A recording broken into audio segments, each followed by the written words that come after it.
योगेश कदमांवर होत असलेल्या आरोपांवरून एकनाथ शिंदेंनी त्यांची पाठराखण केली। योगेश कदमांच्या पाठीशी असल्याचं शिंदेंनी म्हटलंय आणि यावरून आता संजय राऊत यांनी शिंदेंना डिवचलं।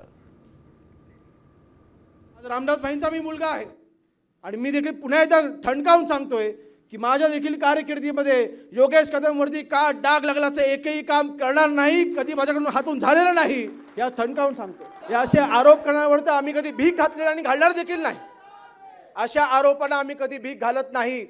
मला विश्वास आहे, माझ्या कामावरती मला विश्वास आहे आणि मला विश्वास आहे, माझ्या नेत्यांचा माझ्यावरती विश्वास आहे। माझ्याकडनं चुकीचं काम झालेलं नाही आणि भविष्यात कधी होणार देखील नाही, माझा ठामपणे माझा विश्वास आहे। योगेशवर खोटे नाटे आरोप, योगेश हा काम करणारा कार्यकर्ता आहे, या ठिकाणी खेडचा विकास करणारा कार्यकर्ता आहे। एक आदर्श आमदार म्हणून तुम्हाला योगेश आपल्याला आमदार म्हणून मिळालेला आहे। दरोडेखोर जर दुसऱ्याला चोर म्हणायला लागले तर कसं व्हायचं?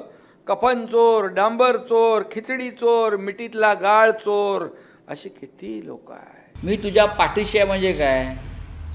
तुझा बाप दिल्लीत बसलाय ना इथे, अमित शहा, तो ठरवेल। तुम्ही कोण ठरवणार? अमित शहा ठरवणार काय ते, एकनाथ शिंदे नाही ठरवणार, अजित पवार नाही ठरवणार। 4 मंत्र्यांना जावं लागणार।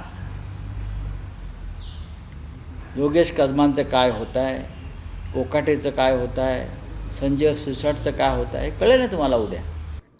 आता isakal.com आहे देशातील नंबर 1 ची मराठी न्यूज वेबसाईट। प्रत्येक अपडेटसाठी isakal.com ला नक्की भेट द्या।